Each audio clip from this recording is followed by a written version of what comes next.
बापांक दशाहरे पुओ मृत। गंजाम जिला आस्का ब्लॉक सिद्धनई पंचायत अंतर्गत अतरंग ग्राम में गुरुवार एक अभावनीय घटना घटी।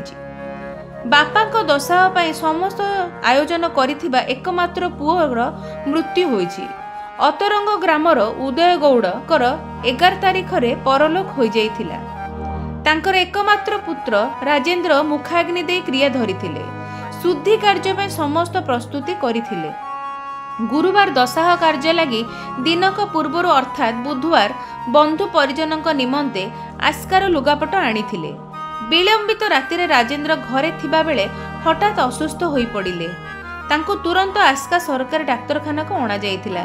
सेठारे चिकित्साधीन अवस्था गुरुवार भोर रे तांको मृत्यु होइथिला। राजेंद्र को वियोग परिवार आत्मस्वजन और ग्रामवासी मध्य शोकाकुल परिवेश सृष्टि करिछि। गुरुवार उभय बापा और पुओं दशाह कार्य करा जाइछि। ब्यूरो रिपोर्ट कालांतर न्यूज।